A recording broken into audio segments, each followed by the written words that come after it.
Good evening, and welcome to the July gathering of the Maine Public Book Club. I'm your host, Bill Nemtiz, and joining us this evening is Cynthia Anderson, author of Home Now: How 6,000 Refugees Transformed an American Town. Now, if you've, like many of us, have watched, maybe from afar, the amazing changes the city of Lewiston has gone through the past decade or two, this book tells that story up close. And what an extraordinary and complex story it is, expertly reported and written by this evening's guest. We have a lot to talk about. Before we do, as usual, I want to thank Bull Moose and Coffee by Design for their generous support of the club. We couldn't do it without you. I'd also like to recognize our bookstore partners, where many of you, in addition to Bull Moose, secured your copy of this month's book. Thanks to Bookstacks in Bucksport, None Such Books and More in South Portland, Mockingbird Bookshop in Bath, Sherman, Maine Coast Bookshops, DDG Booksellers in Farmington, Left Bank Books in Belfast, and Print in Portland. Also, at each gathering, we randomly select book club members for these generous prizes. For winning subscriptions to AudioFile magazine, congratulations this evening go to Laura, David, Joe, that's J-O, James, and Chris. And finally, congratulations to Carl for winning a subscription to Decor magazine. If you have an email, if you have a question, be sure to email us at fun@mainepublic.com. and we will try to work your question into the conversation. So with that, let's get going. Cynthia, I'm going to welcome you with a caveat for our audience and a big dose of gratitude for joining us tonight. Folks, Cynthia is undergoing some tooth difficulty and is been a bit under the weather today, but she very gamely said she wanted to soldier on this evening, and we thank her for that. So Cynthia, with that said, welcome. Thank you. Thank you for that nice intro, Bill. And thanks to everyone for being here tonight and for bearing with me. As Bill mentioned, I've been battling a dental infection all week and having surgery tomorrow. And honestly, it's it's the first time in my life I've ever looked forward to a surgical procedure. So, yeah. So with that cheery opening, shall I go ahead, Bill, and share some slides with our audience? I'm glad we're getting you the night before the surgery and not the night after. I'll just say same. Intentionally so. I'm just going to start because you have a long personal history in Lewiston in the central Maine area. Yeah. And it's clear that this book was years in the making. Some might say an entire lifetime in the making in many ways for you. And so I'm just curious at the outset, at what point did you decide you had been writing about Lewiston? You had been watching what happened there. At what point did you commit to the idea of a full-length book, and what may have prompted that decision? Was it evolve, or was it just something that hit you? It's interesting. As you pointed out, I had been reporting on Lewiston. Well, let me back up a little bit. Yes, I grew up with Lewiston as sort of the center of the world.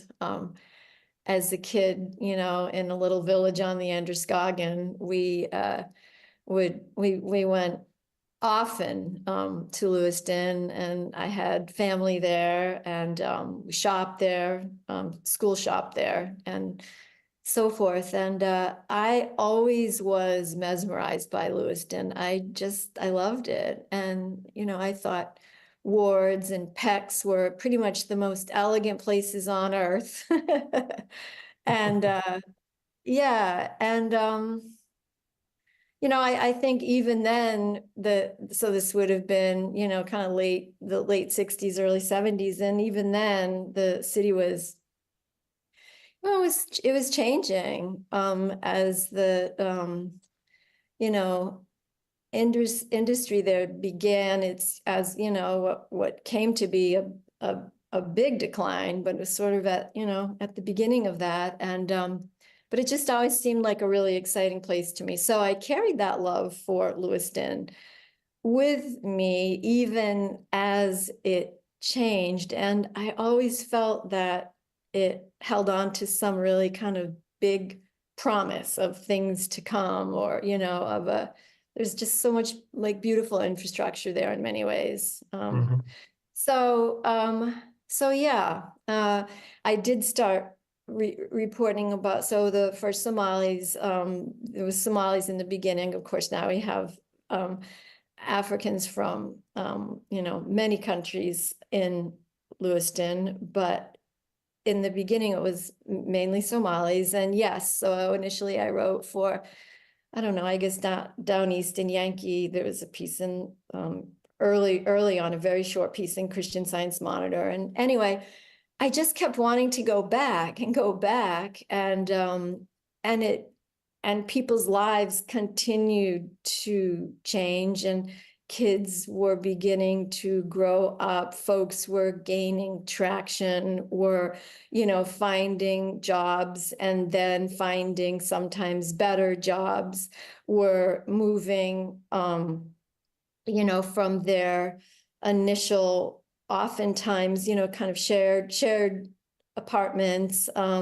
We're starting to move out into larger apartments, and in some cases homes, and even in some cases moving to Auburn. So I saw these changes happening, and people building lives, and I just kept writing, and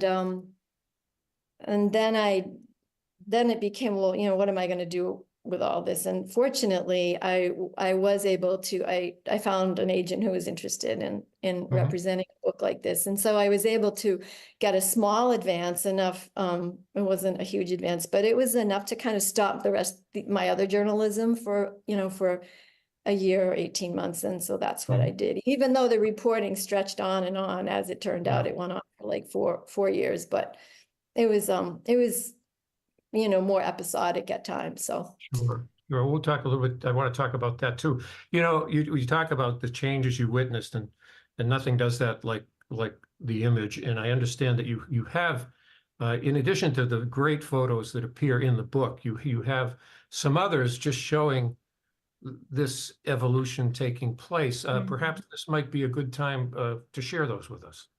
sure. Yep. So let me see if I can cue up the slides.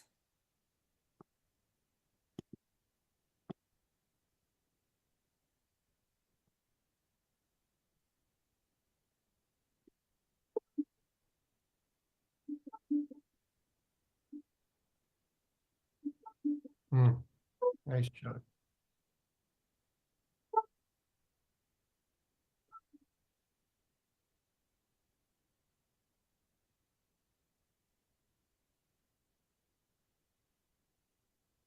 That's the skate park at Kennedy Oh, yeah. Park. Kennedy Yep. Park, Mhm. the center of the universe up there. In Lewiston. Yeah, that's Tree Street, actually. Mhm.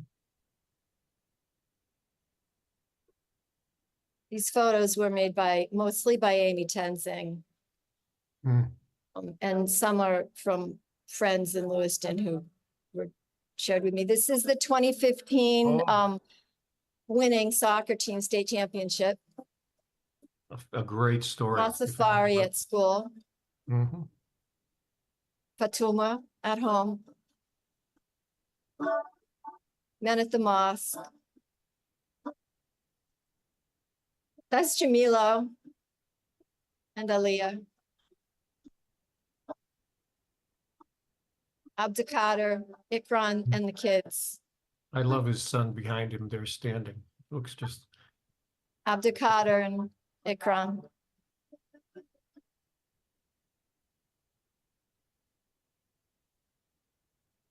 It's Mohammed, Jamilo, a friend. mhm. Mohammed's parents.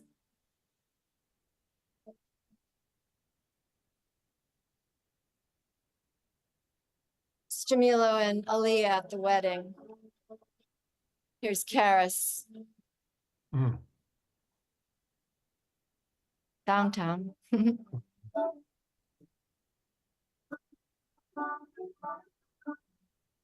Tom's birthday, Mhm. Tuma.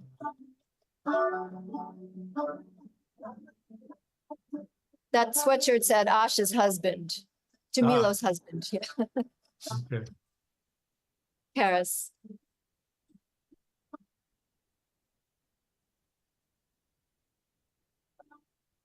I think we're back to the beginning. Yeah. Looks like. Oh, maybe not. Hang on one a little Yeah, this is longer. similar to the No, we're cover. not. This is Karis again.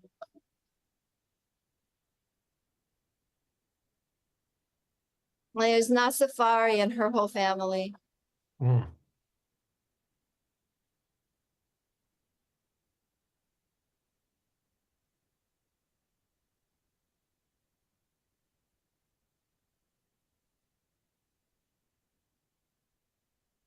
It's adult Ed, Fatuma.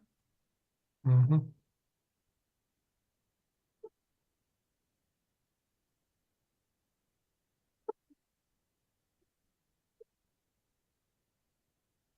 Adult Ed again with the child. No, maybe that was Head Start, actually. Mhm.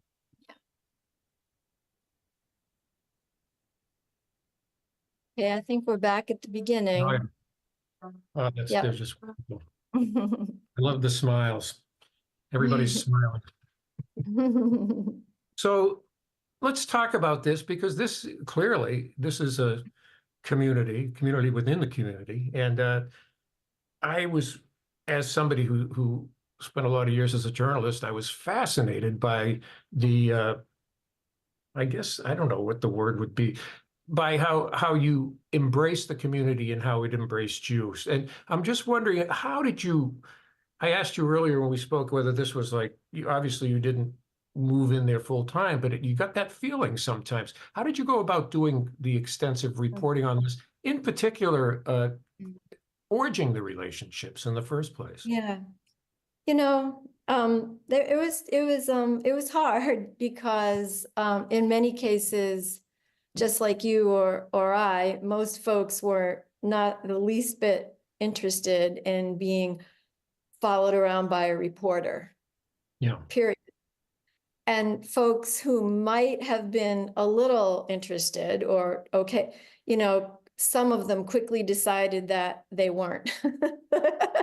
So I had a few, definitely a few false starts. And there'd been an awful lot of reporting there, right? I mean, there'd been so many reporters at various times in Lewiston that folks just, and I think many folks just really wanted to be, kind of left alone. So Mhm. I remember one time I showed up at, there was like a World Refugee event at not Kennedy Park, but the other park down by the river. And by now people knew I was writing about Lewiston, and I sometimes felt that I would arrive at an event and people would not scatter exactly, but clearly not. They would sort of turn to their own little group. It wasn't like, oh yay, it wasn't like that. Anyway, and I remember Abdikader was standing there alone.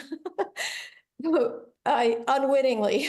And so Mhm. I went up to him and started talking with him. And, I was really lucky that he was open to talking. And, obviously he and his family became really important in the Yeah. book.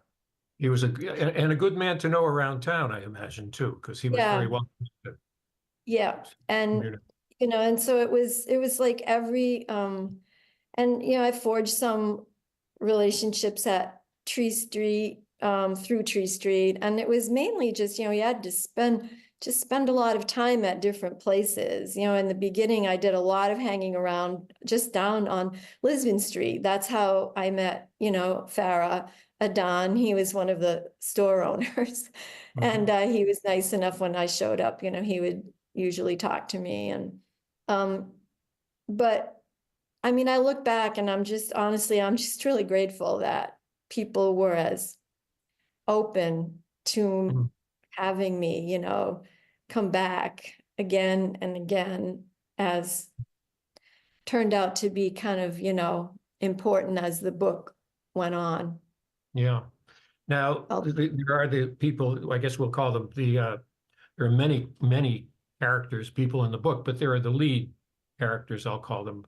It's 4 or 5 folks who, whose narratives we follow through this, what is it, about a 4-year period? Am I right? Is that mhm. about right? Yeah, I Uh, think so, yeah.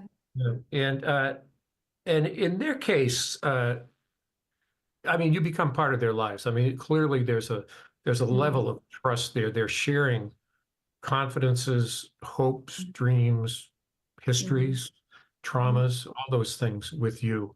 Uh, and um, did you did you ever, in doing that, I wondered if you become part or if you start to affect the scene. In other words, where there were times when you wished you just want to observe and be Mhm. a fly on the Yeah, wall as opposed to be an active participant in whatever's yeah. going on. I mean, yeah, there were times I did, I mean, it's interesting you're pointing this out. No one's actually ever asked this question before. And I tried to divide the reporting between just observation, where I would be kind of quiet and just part of the scene so that I wasn't a participant in it, versus interviewing when we're having a conversation. So if I was obviously hoping to capture dialogue, well, surely I didn't want to be in it, right, or part of it. So I would, and it took time, because you can't sort of show up in someone's life and just say, don't worry about me. I'm just pretend I'm Go like ahead, a go ahead. video. I'm just a video camera, right? I mean, you're there. So it takes time. But I think after a while, in some ways, in some contexts, certainly with Jamilo, um, I think I sort of almost started to, in a way, sometimes not disappear, but I wasn't really, I don't know. She wasn't She wasn't aware. interacting with me. Yeah, Yeah. yeah, yeah. Yeah. Which is a sweet spot for you, where you can. Mhm. It's kind of the best of both worlds. I have to tell you, I loved a lot of what I would call your visual writing, some of the details that you incorporate into this, and I'm going to read a little part of that because it really it stopped me in my tracks. It's you wrote Lewiston wears winter well. The artifacts of nature, snow and ice, sharp light and shadow, how off the detail, show off the detail in the 19th century buildings. Close your eyes, and newly arrived Franco women shepherd children past busy brick mills. Open them, and 2 moms in hijabs watch their children toss snowballs at each other in Kennedy Park. I thought, Mhm. and in between the two of those visions is about a century or more. Mhm. I thought that paragraph uh, beautifully captured the the timelessness of this story in Lewiston, because it's a story that keeps repeating and repeating. Uh, Talk a little bit about that in terms of what you experienced with which was probably largely a French influence on Lewiston, and Mhm. how similar it is to what's happening. There are obvious differences. There are refugees versus workers, which is pointed out in the Mhm. book, but at the same time, it's an evolution. It's a turnover of the whole community. Uh, Yeah. did did the Somali people that you got close to, did they understand that they were the latest wave and that this city had Oh, a history? definitely. Hmm. They were Yeah. plugged in.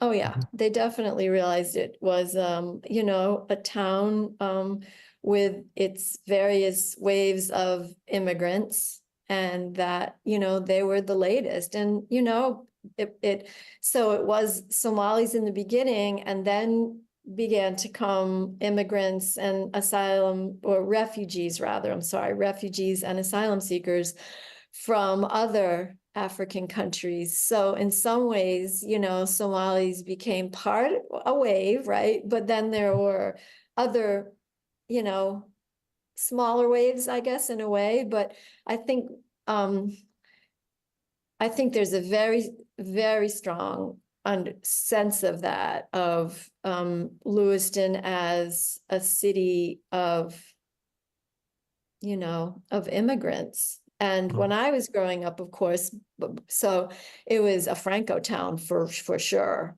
Sure. And and you know, if you went into wards, you know, the salespeople oftentimes would speak English to you, you know, to and then French to each other. Mhm. And certainly French to anyone who they recognized, you know, as Franco from, you know, being in town. So it was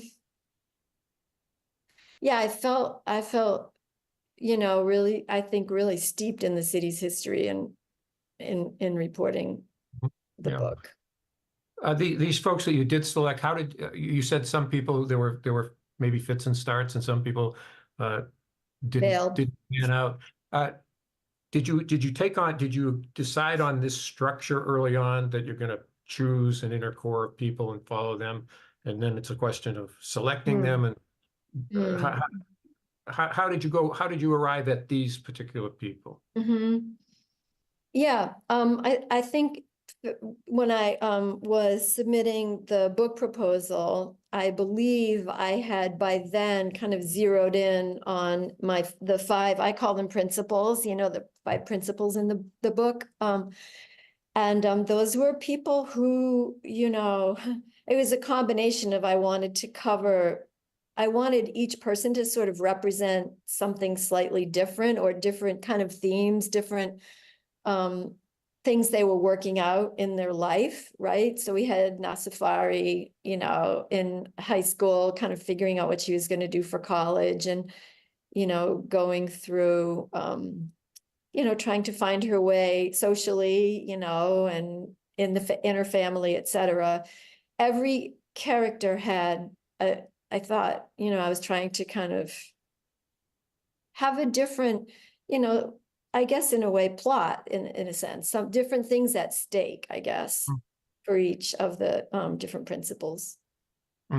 Which they all did, and the one common denominator in all of the cases really seemed to be that they were all advancing those goals. You know, they Yeah, were all forward yeah, inexorably. You know, it yeah, was remarkable the determination when one door yeah, closed. Okay, well, find another way. You know, find another way absolutely.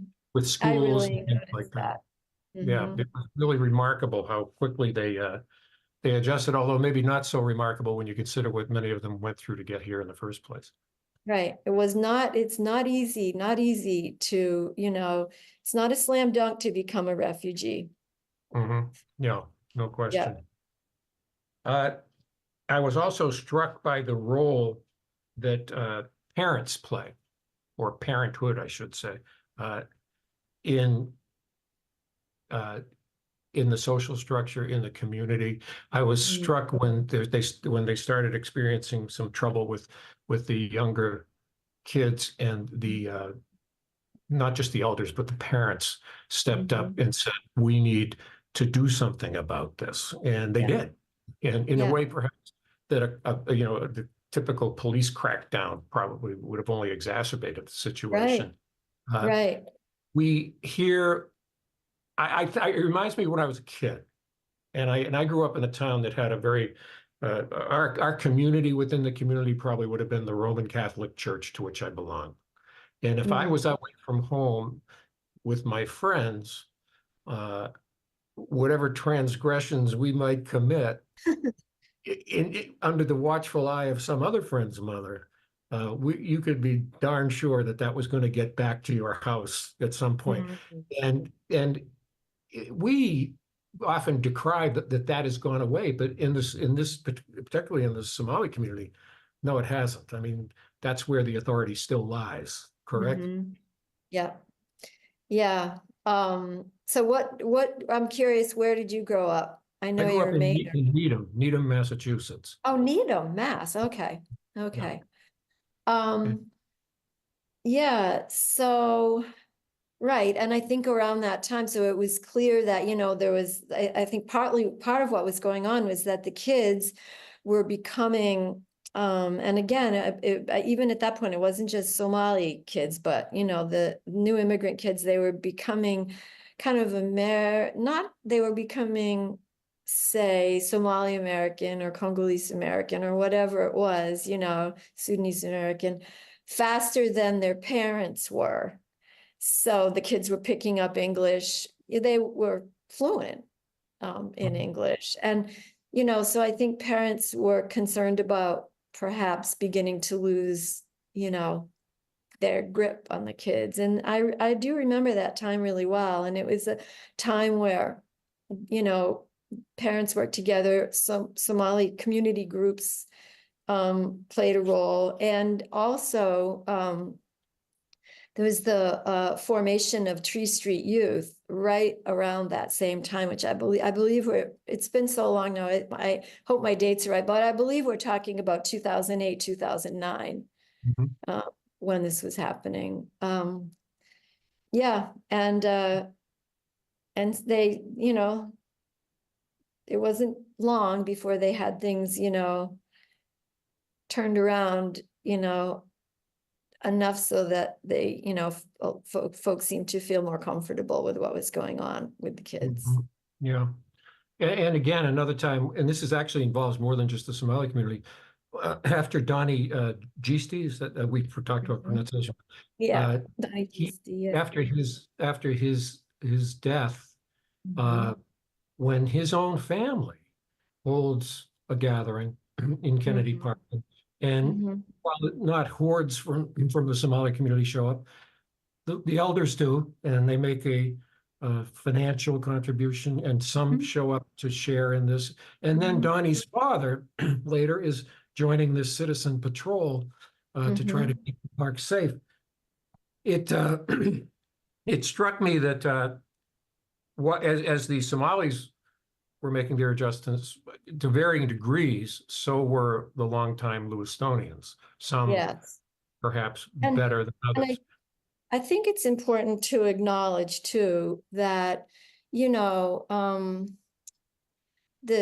tensions kind of, they didn't sort of just, you know, go, like, tensions can rise and fall, right? Depending on circumstances and what's going on. So there were some um tensions around the time of Donnie Gisti's death, between the, two, quote, factions that were written about.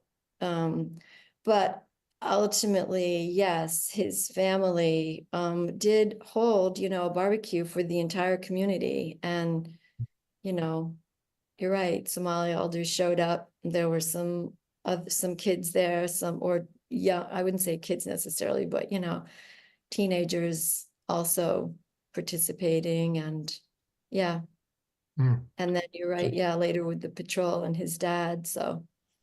I was struck by the element of forgiveness there. Even though Mhm. this case was still unfolding in terms of exactly what happened, clearly that family, while grieving, had forgiveness in their hearts. And I think that probably made a huge difference in how this played Yeah, out in the yeah. community at large.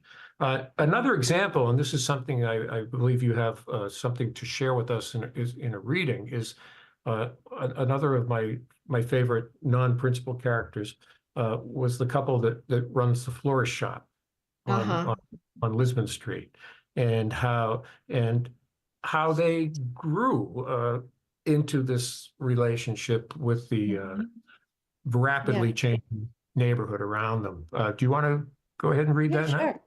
sure. It's a couple pages, Okay, so, that's fine. Mhm. yeah. For some in Lewiston, the kinship they feel with Muslim neighbors started out as wariness. The south end of Lisbon Street holds most of the Somali-owned shops. Banks, law offices, and restaurants occupy the northern blocks. Doobie's flower shop sits in between. Inside, it could be 1980 or 2000. Wait, something's not right here. Excuse me. 2030. I made some edits and I'm sorry for that, but timeless, let's say, inside. Sure. Deb and Skip Gerard intended that way. Deb's been making a version of that daisy-dotted get well arrangement for a quarter of a century. The air smells good of plant respiration and flowers. 18 years ago, when the first Somalis showed up, Deb and Skip didn't know what to think. They were not overjoyed. The city had been through so much already. Doobies was doing okay, but Deb and Skip were far from rich. A Somali store opened next door, the now familiar assortment of fabrics and foodstuffs. Men in Macauis started congregating outside on the sidewalk. They weren't unfriendly, but they weren't that warm. Deb felt intimidated coming and going from her shop. She told Skip. Skip avoids confrontation. He thought a long while about what to do. Weeks passed. Deb still felt unhappy. Both worried their customers might stop coming. Finally, Skip went over to talk with the men and the store owner. What happened next, Deb says. What happened next was they listened to Skip. Skip says they were respectful and polite. The men stopped gathering on the sidewalk. A big relief, Deb says. Over time, the Gerards became friendly with the store owner. A few Somalis came into the flower shop to buy things. Then a few more. A woman ordered floral arrangements for her daughter's wedding. A year passed. Skip started carrying slips of paper in his wallet, useful phrases in Somali. He still has them, dog-eared now. Good morning, Subak Wanagsang. How are you, Iska Warren? Skip was interested in their culture, Deb says. She's reserved. He's more outgoing. Over time, Skip got close with two young Somali guys. They stop in with friends sometimes to chat and ask for advice about, say, buying a car or renting a tux. Things are pretty good, Skip says, of his and Deb's relations with the newcomers now and of the city's overall. It did take a while to adjust, he says, the same way it did with earlier immigrants. Skip is French-Canadian. He grew up hearing stories about families like his coming down from Quebec, the resistance they encountered, the discrimination. There's one noticeable difference, though, Skip says, work, quote, work. Deb rolls her eyes. He's conservative. She not so much. Skip, she says. No, listen. The French Canadians would move in one day and start work the next. That was just what they did. Things were different then, Skip. Lots of jobs, for one thing. And don't forget, they weren't refugees, Deb says.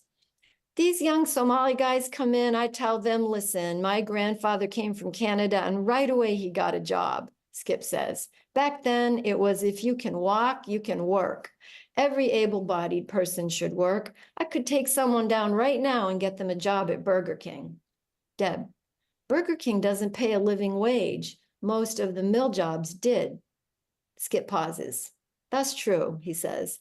He has other opinions. He wishes, for instance, that women would remove their hijabs when not in the mosque so they wouldn't stand out so much. Deb reminds him most women choose to cover their head. It's their right, she says. Skip nods, smiles wryly.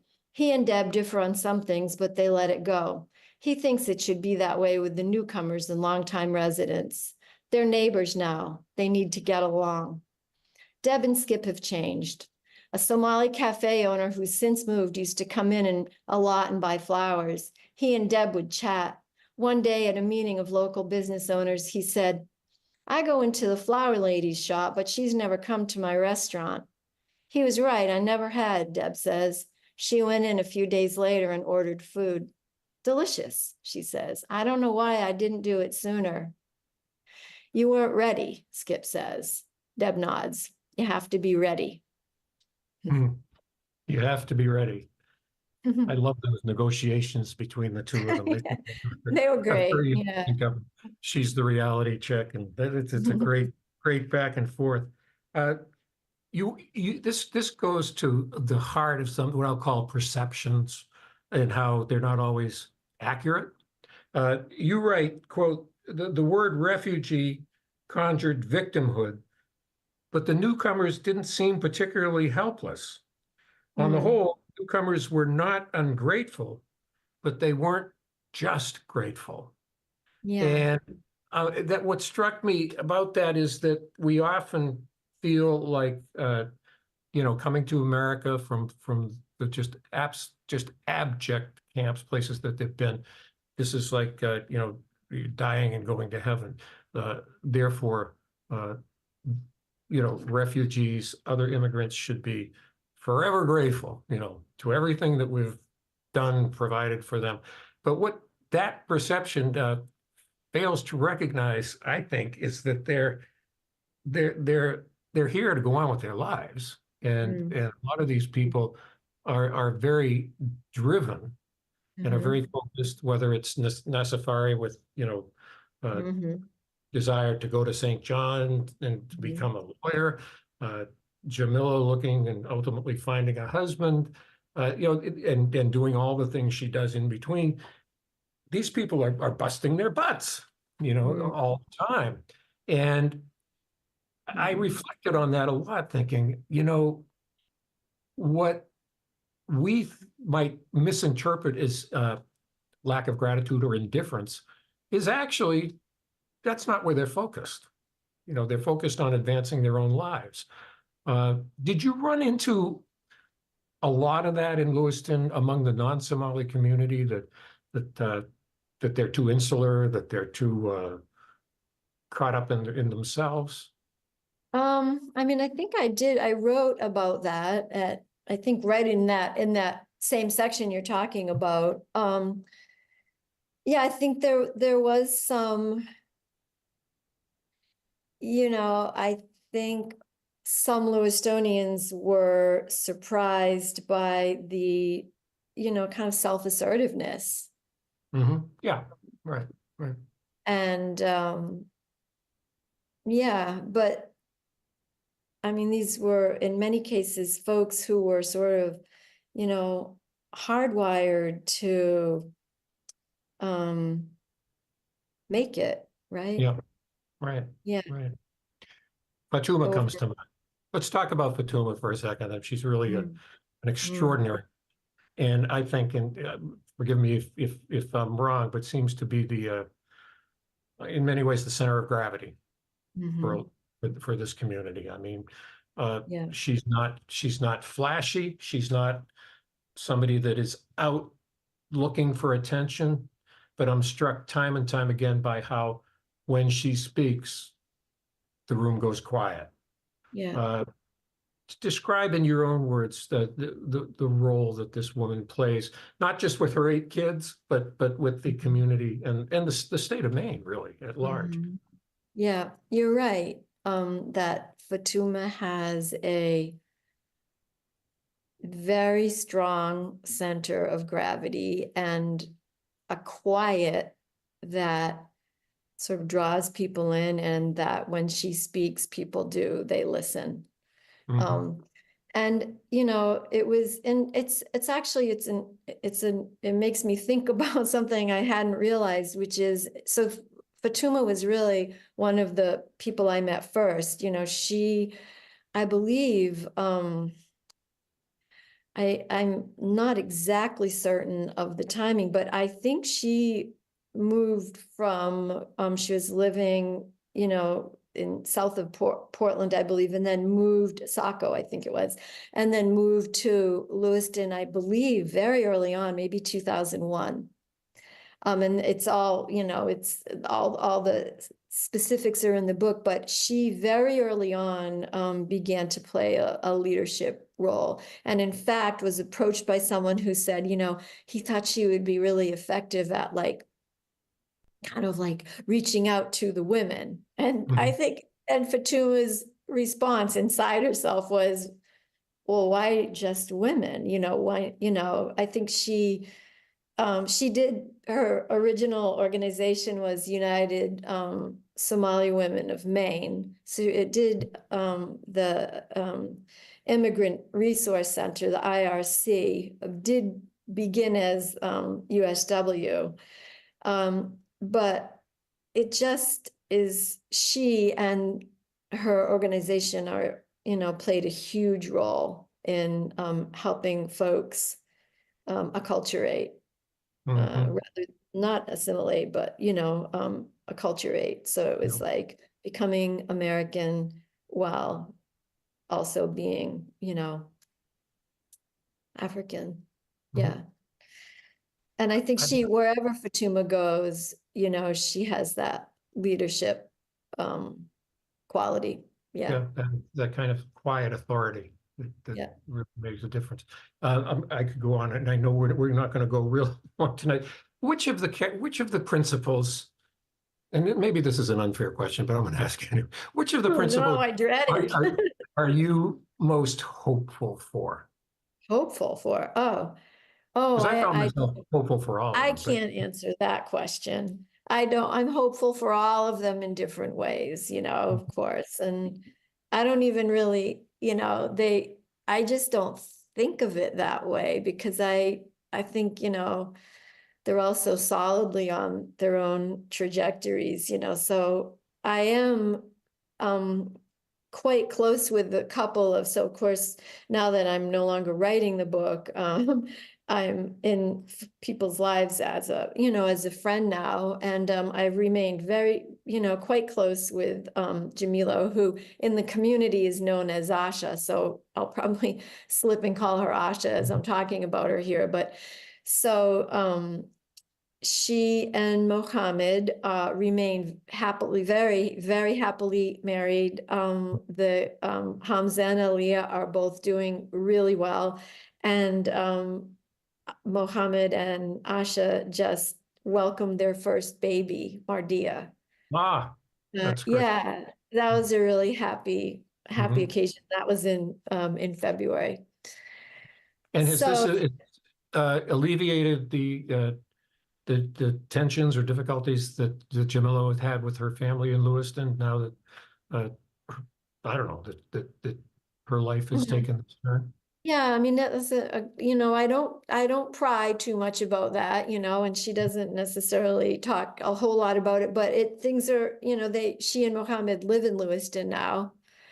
And so I mean, babies, right? They Yeah, don't they always bring people together, that's So for I sure. know they're happy about that. And also in case folks listening would like updates, any other updates, I can share that Nasafari went to Rwanda. Uh, so this would have been probably was like 2 years ago, maybe, and met a young man, lovely young man, and they are now, maybe it was more like 3 years ago when she met him. It's been a while, but anyway, they are now married, and he arrived in the United States not long ago, and they have a little one who Ah, just turned, yeah, so just turned a year old. So, people are continuing to, you know, grow and move forward. yeah, that's great. Hey, I'm Yeah. going to share something with you that we received from an audience member, Mhm. uh, and then I'm going to close up with another audience question. But this is an observation. And it's from Peggy Lafreniere of Du Bois. Uh, and she writes, "Thank you for writing this book and showing real respect for Lewiston. On page 2, you write, 'Here is a place.' And I burst into tears. I've lived here most of my life and cannot tolerate the disparaging way most writers treat Lewiston in their work. I think all the time about our immigrant community and how Lewiston has been home to waves of immigrants time and time again in its history, making it a very special place. Yeah. Your storylines are intriguing and heartwarming. I rooted for each and every one of these real characters. Finally, an author has done justice to our community of Lewiston. My Hmm. heart is full of gratitude." Oh, that's lovely. What is her name? The person who wrote Her, that? her name is Peggy Lafreniere.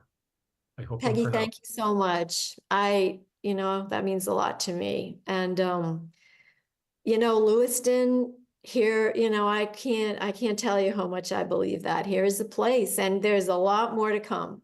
Mhm. Well, I'm going to wrap up our questions with another one from the audience, and I think it's fitting looking forward. What is the one takeaway that you hope endures with the reader long after they are done with this book? Hmm. Mm-hmm. Hmm. Hmm. That's a good question. Another one I've never actually been asked. Takeaways or takeaway.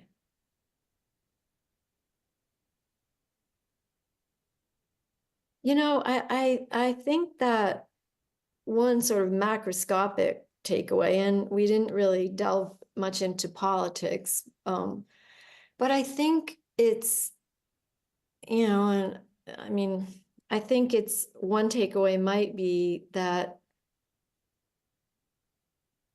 it's important to kind of listen, you know, listen to, kind of what longtime Lewistonians who were wary and reluctant in the beginning, kind of understand and listen to what they were saying, and folks, who were, you know, wary of Islam, it's important to kind of like learn about the other and listen, you know, and so that would be sort of one kind of wide angle takeaway, and maybe a more focused takeaway is that there's a lot going on in Lewiston.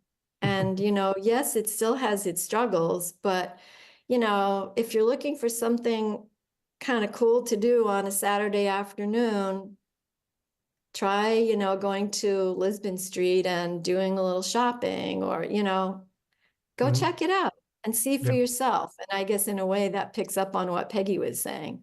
Yeah, I think it does. Yeah. It's one thing to look at it from afar. It's another thing to experience it. I No know. I question. mean, I actually did a book group, it wasn't that, it was like maybe last year, but afterwards, 3 of the women from the book group went and did have, lunch in Lewiston. They loved it. They had a great time. They bought spices and did all kinds of stuff. So it's just like, you know, Mm. yeah. Hmm. So. That's great. Well, let me ask you quickly, what's next on the horizon for you?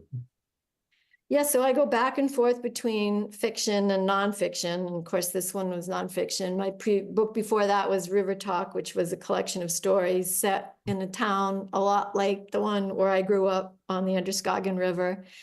And my new book, which is just coming out right now, is called Blue Lion Days. And I would call it kind of a coda in a way. It's not really a sequel, but it picks up on some of the themes in River Talk, but perhaps, I think I actually think it's more upbeat. It's kind of a story about reclamation, and stories about kind of reclamation and recovery.